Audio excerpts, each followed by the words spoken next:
Appreciate it. And I'll be brief in my opening statement so we can leave more time for questions. I've submitted a written statement, but I'm not going to use it. I'm just going to talk to you guys for a few minutes. And All right, here we go. Suspend. You know the drill. Off to jail. That's a war crime. That's a 1-year ban from the committee. Anyone who is a persistent violator will be banned for 3 years. So don't know whether the guy falls in that category. Looks like it. I hope after 3 years he'll find a more productive means of employment. Secretary Rubio, we have 2 hearings a week. You know, you seem to have a more robust following than most of our witnesses that come before us. But anyway, there'll be a couple more. So thank you for stopping the clock. But I appreciate it. So. And I know there's a lot of other topics you're going to ask me about, so we can talk about those, including the ones that Senator Shaheen just outlined. But let me just talk about Venezuela in particular. Please. I think we can talk, if you want. I'm sure your questions will be about what happened before and led up to in the operation. I want to focus my comments this morning on what happens now and moving forward, because you're going to ask about the going back. And let me just say this. What is our goal going in? We had in our hemisphere a regime operated by an indicted narco trafficker that became a base of operation for virtually every competitor, adversary, and enemy in the world. It was, for Iran, their primary spot of operation in the Western Hemisphere was Venezuela. For Russia, their primary base of operation in the Western Hemisphere, along Cuba and Nicaragua, was Venezuela. In the case of China, China was receiving oil at a huge, about $20 a barrel discount. And they weren't even paying money for it. It was being used to pay down debt that they were owed. This is the oil of the people of Venezuela, and it was being given to the Chinese as barter at a 20%, at a $20 discount per barrel in some cases. And so you had basically 3 of our primary opponents in the world operating from our hemisphere from that spot. It was also a place where you had a narco-trafficking regime that openly cooperated with the FARC and the ELN and other drug trafficking organizations using their national territory. It was an enormous strategic risk for the United States, not halfway around the world, not in another continent, but in the hemisphere in which we all live. And it was having dramatic impacts on us, but also on Colombia and on the Caribbean basin and all sorts of other places. It was an untenable situation, and it had to be addressed. And it was addressed. And now the question becomes what happens moving forward. As I've described to you in previous settings and in individual conversations, we had 3 objectives here. The final, I'll work it backwards, because the end state here is we want to reach a phase of transition where we are left with a friendly, stable, prosperous Venezuela, and democratic, in which all elements of society are represented in free and fair elections. By the way, you can have elections. You can have elections all day. But if the opposition has no access to the media, if opposition candidates are routinely dismissed and unable to be on the ballot because the government, those aren't free and fair elections. That's the end state that we want. Free, fair, prosperous, and friendly Venezuela. We're not going to get there in 3 weeks. It's going to take some time. And so objective number 1 was stability. In the aftermath of the removal of Maduro, the concern was what happens in Venezuela. Is there civil war? Do the different factions start going at each other? Are 1 million people crossing the border into Colombia? All of that has been avoided. And one of the primary ways that it has been avoided is the ability to establish direct, honest, respectful, but very direct and honest conversations with the people who today control the elements of that nation, meaning the law enforcement, the government apparatus, etc. And one of the tools that's available to us is the fact that we have sanctions on oil. There is oil that is sanctioned that cannot move from Venezuela because of our quarantine. And so what we did is we entered into an arrangement with them. And the arrangement is this. On the oil that is sanctioned in quarantine, we will allow you to move it to market. We will allow you to move it to market at market prices, not at the discount China was getting. In return, the funds from that will be deposited into an account that we will have oversight over. And you will spend that money for the benefit of the Venezuelan people. Why was that important? Venezuela was running out of storage capacity. Okay? They were producing oil, they were drilling oil, they had nowhere to put it. They had nowhere to move it, and they were facing a fiscal crunch. They needed money in the immediacy to fund the police officer, the sanitation workers, the daily operations of government. And so we've been able to create a short-term mechanism. This is not going to be the permanent mechanism, but this is a short-term mechanism in which the needs of the Venezuelan people can be met through a process that we've created where they will submit every month a budget of this is what we need funded. We will provide for them at the front end what that money cannot be used for. And they've been very cooperative in this regard. In fact, they have pledged to use a substantial amount of those funds to purchase medicine, and equipment directly from the United States. As in fact, one of the things they need is diluent, depending how you want to pronounce it. And that basically is the light crude that you need to mix with their heavy crude in order for the oil to be able to be mixed and moved. They used to get 100% of that from Russia.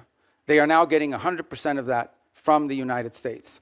So we're using that short-term mechanism both to stabilize the country, but also to make sure that the oil proceeds that are currently being generated through the licenses we'll now begin to issue on this sanctioned oil goes to the benefit of the Venezuelan people, not to fund the system that existed in the past.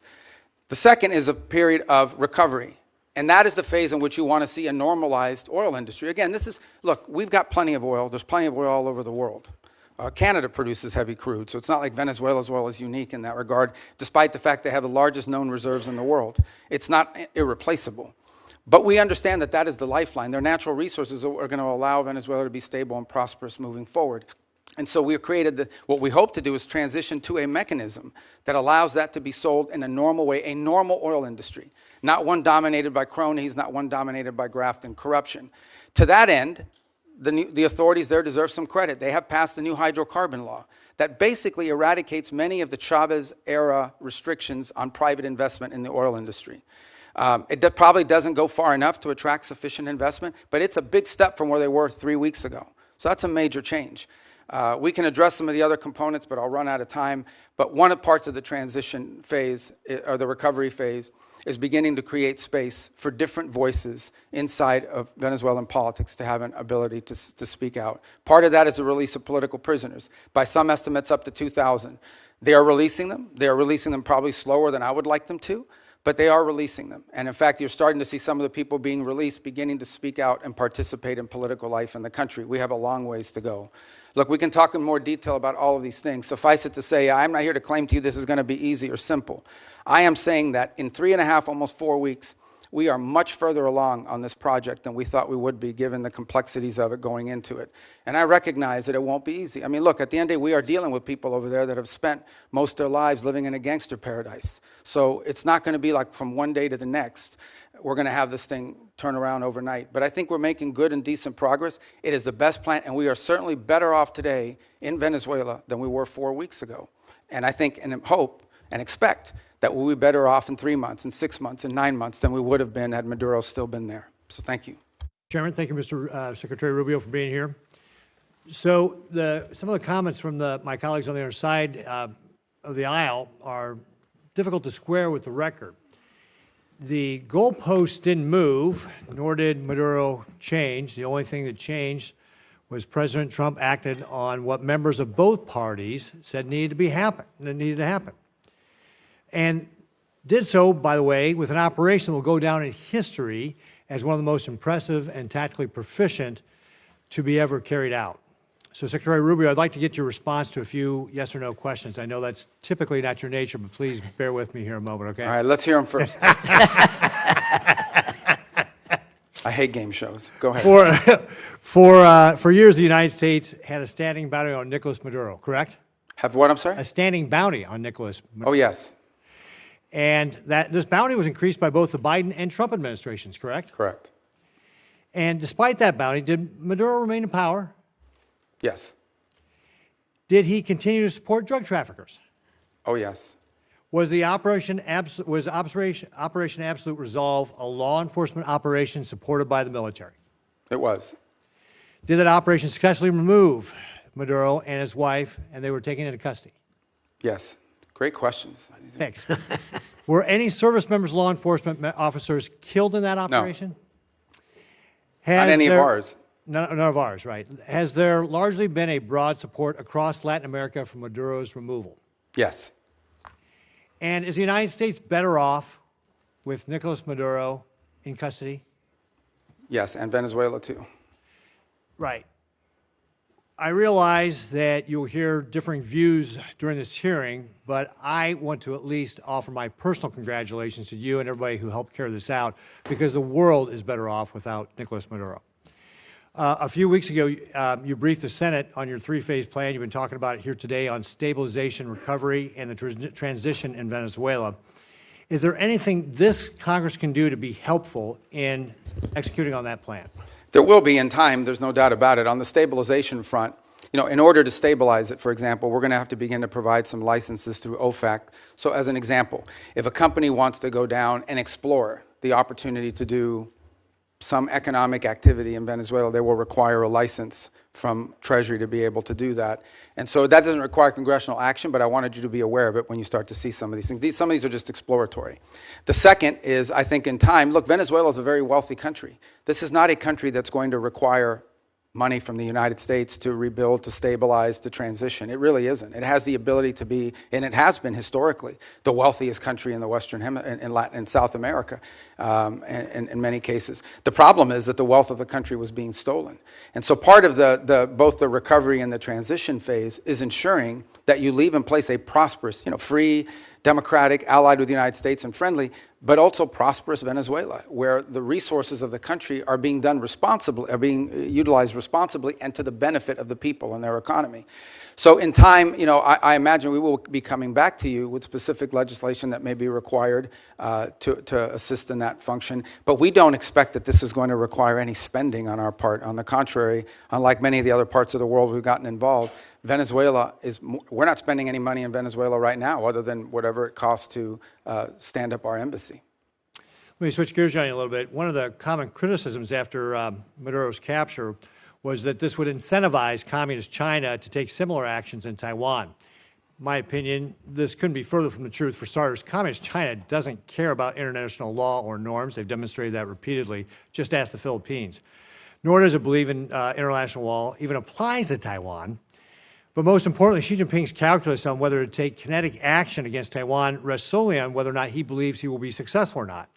In this sense, the tactical proficiency displayed during Operation Absolute Resolve may have actually given Xi more pause to take than in taking action in Taiwan. Because despite its massive military buildup, the PLA continues to lack the experience so clearly on display that the United States demonstrated in Maduro's capture. And the PLA leaders that do have combat experience, like General Zhang, just got purged, or at least one of them did. So, Secretary Rubio, do you believe that the operation to take Maduro into custody will have any impact on Communist China's actions or intentions toward Taiwan? No. Look, the situation on Taiwan is a Xi legacy project that he's made very clear that that's what he intends to do. And that's going to be irrespective of anything that happens in the world. Your point, though, is well taken, and that is the U.S. in conducting this operation, I think, was certainly startling to China, to Russia, to Iran, to any adversary around the world, because the U.S. is the only country in the world that could have done this operation. Mr. Chairman, if I could just real briefly, I just mentioned General Zhang getting purged here. He was obviously a very important official in China. Can you share with us just your assessment on what that means, that Xi just purged one of these? Well, this is, I think, part of a pattern we've seen over the last few years, which is a purge of leaders in their military. They're spending a lot of money on their military, and obviously some of these guys are stealing that money, and they're trying to address that. So it's an issue internally in their system. They're obviously not sharing with us or talking to us in depth about any of that, but it's certainly something we watch with interest. Great. Thank you. I'm pleased that we are looking at a diplomatic presence in Venezuela in the near future. I think that's very important. But the DEA has reportedly identified Delcy Rodriguez as a significant actor in the drug trade. Do you agree with that? And if you do, how are we to assure the American people that the money that's going to Venezuela is not going to any of the cartels or drug running? Yeah, and well, first of all, on the first point, I would say she's not indicted the way Maduro and his wife were. So I'm not going to speculate about newspaper articles and what law enforcement is working on. If, in fact, there were such an investigation, that's something that we would speculate on. Suffice it to say that this was not a normal system. We all should stipulate to that, okay? That regime, as everyone understood, was held together by corruption. The glue that kept people together was not loyalty to Maduro. It was the fact that these 5 guys had 5 separate oil fields that were assigned to them. These people had drug routes. I understand that. So that's going to be clear. I'm not defending the regime. In fact, I'm concerned that we haven't really changed the regime enough, and that America's dollars are still going to drug runners and to significant organizations who we don't want to have benefit from the funding that we're selling now of oil and providing to the Venezuelan Yeah, government. look, no, I acknowledge that we are dealing with, I told you, with individuals that have been involved in things that in our system would not be acceptable, would not be acceptable to us in the long term. By no means is our policy to leave in place something permanent that's as corrupt as you've described.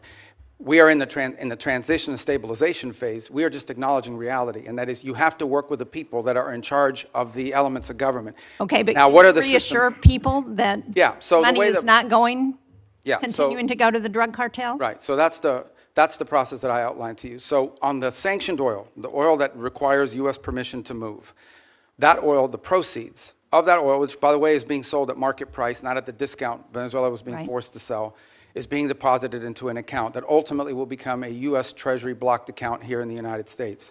They will submit, we will at the front end say this is what this money can be spent on these things. We will submit to them. They will submit to us a budget request. We want to use this money for these things. And part of the proceeds will go to fund a audit process to make sure that that's how the money is being spent. So and that's there how is- we intend to handle those funds in the short term. There's an actual audit process that's been set up? Who is It will be set up, and responsible? we have a couple options. One option is the XM Bank. They have expertise as bankers in being able to do some of that option. There may be some others in place. We haven't finalized what that audit process would be. We've only made one payment, and that payment we did, and retrospectively will be audited, but it was important we made that payment because they had to meet payroll. They had to keep sanitation workers, police officers, government workers on staff. It was a $300 million payment. Right, so it's been reported that the oil sold for $500 million, that $300 million went to Venezuelan government. What happened to the other $200 million? It's still sitting in the account, is my understanding at this time. The account in Qatar? Well, the account, yes, but that will ultimately be that's a short-term account. Ultimately, it will be a U.S. Treasury blocked account in the United States. And will it also be audited? Correct. Well, the audit will be on the expenditures. At the front end, we'll tell them this is what the money can be spent on. Again, I'm not talking about all the other revenues the Venezuelan government may have. We're talking about the revenues from the sanctioned oil. At the front end, we will say this is what the allowable expenses are. And then they will agree to fund, as part of the overall cost, they will pay for and fund an audit system acceptable to us to ensure that that's how the money was spent. And can you report to this committee once that audit system is set up? Oh, absolutely, yeah. I'd like to change the topic in my short time that I have left, because when you were a member of this committee, you authored legislation to prevent President Trump from unilaterally leaving NATO, you and Senator Kaine. Do you still believe that the U.S. benefits from NATO? We do. I mean, the problem, but NATO needs to be reimagined as well in terms of the obligations. And this is not new to this president. Multiple presidents have complained about it. I I agree. think this president just complains about it louder than other presidents. Well, I'm just trying to be get a clear answer on where this administration stands relative to NATO, because it's been a very fuzzy message over the last year. And do you agree that we're stronger in confronting China when we do so with like-minded partners, and that China is still the #1 threat that we face in the United States? Yeah, but our like-minded partners have to have capability, and that's been part of the problem, is the erosion in European defense capabilities, because they've taken vast amount of the monies that these are rich countries. And because of the NATO umbrella, it gave them the flexibility to spend a tremendous amount of their revenues on social programs and not on defense. Now, maybe that trend line will begin to change. Well, but it's it already needs begun to change, frankly, and thanks. And I think the president deserves credit for that, for the fact that there is now a commitment for 5% of GDP to be spent on defense. But part of that strength also comes not just from having the mechanism, the military might, but it also comes from the unity with our allies.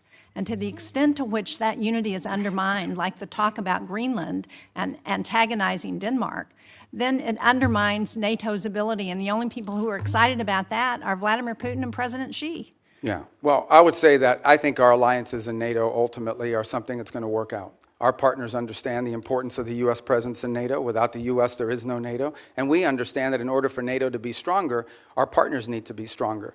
And one of the things we've explained to our allies in NATO is the United States is not simply focused on Europe. We also have defense needs in the Western Hemisphere. We have defense needs in the Indo-Pacific. And it will require us. We may be the richest country in the world, but we don't have unlimited resources. And as we reassign Exactly resources, why we want to have allies and partners to help us as we're looking at conflicts around the world. And when we antagonize our allies and partners, and when we send Canada to do a trade deal with China instead of coming to New Hampshire or the United States, it weakens our ability to confront our adversaries. Yeah, but our allies have to be two things. They have to be willing to step up, but they also have to be capable of stepping up. And frankly, many of them have not. I mean, Spain is still not doing the 5%. I mean, there are countries that are still not doing. And in fact, Mark Rutte yesterday pointed out that if without the United States, the countries of Europe would have to spend 10% of their GDP for the next 20 years to be able to make up the whole. So I do think there needs to be a rebalancing, and hopefully we'll have cooperation. I think we will. Rutte has done a great job of managing all And I'm not arguing that point with you. As I said, I agree with what the president has asked of our European allies. What I'm arguing with you about is that his rhetoric is undermining NATO and our partnerships with our allies, and that's a problem. Thank you, Mr. Chairman. Thank you, Senator Shaheen. Senator Ricketts. He said after that meeting, we're talking to her, and maybe we can get her involved in some way. I'd love to be able to do that. Maybe we can do that. We'll set the terms for this Nobel Prize winner having a leadership role. Last question is this. You talked about the speech in Davos. Here's something the president said in Davos. I'm helping NATO until the last few days when I told them about Iceland, they loved me. They're not here for us on Iceland, that I can tell you. Our stock market took the first dip yesterday because of Iceland, so Iceland has already cost us a lot of money. The president repeatedly mistook Iceland for Greenland, right? We're not mad at Iceland. They haven't cost us any money. The president just mistook the two countries for each other, correct? Yeah, he meant to say Greenland, but I think we're all familiar with presidents that have verbal stumbles. We've had presidents like that before. Some made a lot more than this one. Nice try. Thanks. All right, thank you. I thought he did well. Let's see, we got Senator Paul. Our founders debate. I don't, in the thousands for certain. And look, I think regimes, including that one in Iran, have learned that when you start shooting people in the head with snipers, it's effective. I mean, it works, and they've done it, and it's horrifying. And that's what we've seen. That regime is probably weaker than it has ever been. And the core problem they face, unlike the protests you saw in the past on some other topics, is that they don't have a way to address the core complaints of the protesters, which is that their economy's in collapse. And the reason why there's economies in collapse is because they spend all their money and all their resources building weapons and sponsoring terrorist groups around the world instead of reinvesting it back into their society. And as a result, have taken on massive global sanctions, which has isolated their economy and their country. And so that's what the Iranian people are demanding, is that they stop doing that and start caring about them and get these sanctions off them. And this regime is unwilling to do it. So the core challenge is the protests may have ebbed, but they will spark up again in the future, because this regime, unless they are willing to change and or leave, have no way of addressing the legitimate and consistent complaints of the people of Iran who deserve better. Very good. Thank you. Thank you, Senator. The 3 points you touched upon: consultation, NATO, Greenland, alliances in Greenland. Let me tell you on the consultation. Look, this has been a point of tension, not just in this administration and Congress, but in multiple administrations. As you rightly pointed out, I was a big fan of consultation when I was sitting over there. Now, you know, it's a different job, different time. But it's not, that's not necessarily the point. This is a very unique situation that we faced here.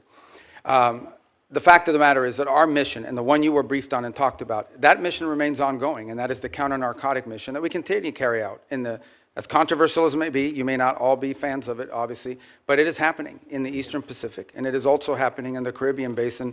The problem is, or the good news is, there aren't a lot of drug boats moving in the Caribbean Basin anymore, and that's what we had briefed Congress upon. This specific mission that you've talked about, one of the reasons why you rehearse it is to see if it's even feasible, to basically go to the president and say, is this something that's even an option on the table? The truth of the matter is that this mission could not have been briefed to Congress, because it wasn't even in the realm of possible until very late in December, when all of our efforts to negotiate with Maduro had failed, and the president was finally presented these options and made these decisions. It was also a trigger-based operation.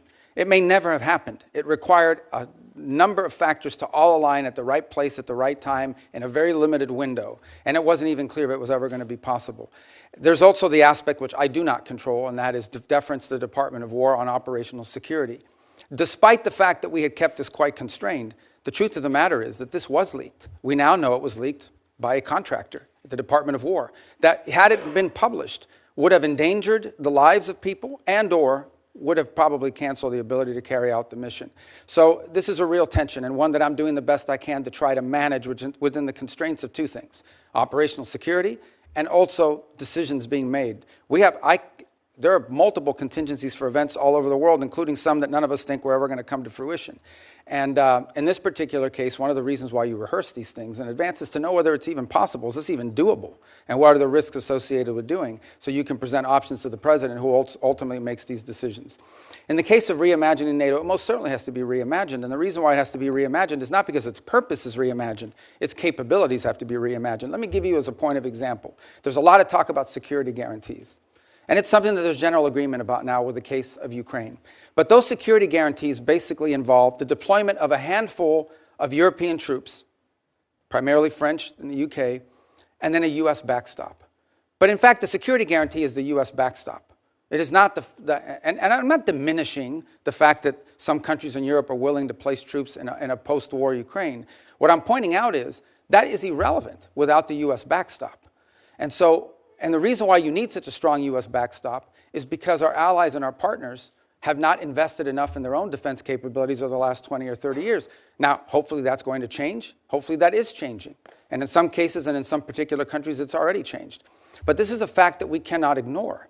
NATO is going to be stronger if our allies are more capable, especially, and here's the reality, whether we want to accept it or not, we have interests all over the world. We have interests in the Middle East, we have interests in the Western Hemisphere, and we most certainly have interests in the Indo-Pacific. A number of you have already pointed out that China is the chief challenge.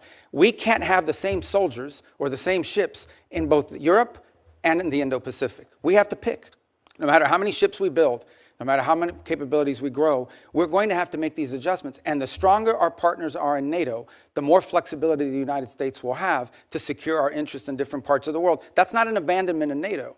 That is a reality of the 21st century and the world that's changing now. In the case of Greenland, I'll say we're in a good place right now. We had excellent meetings with the Secretary General of NATO. In fact, even as I speak to you now, there'll be some technical level meetings between us and our partners in Greenland and Denmark on this issue. And I think we have in place a process that's going to bring us to a good outcome for everybody. The president's interest on Greenland has been clear. It's a national security interest. It's a long-standing interest that predate this administration. It's one that our allies acknowledge is real. I think we're going to get something positive done. We're going to begin that process in a very professional, straightforward way. It begins today, and it'll be a regular process.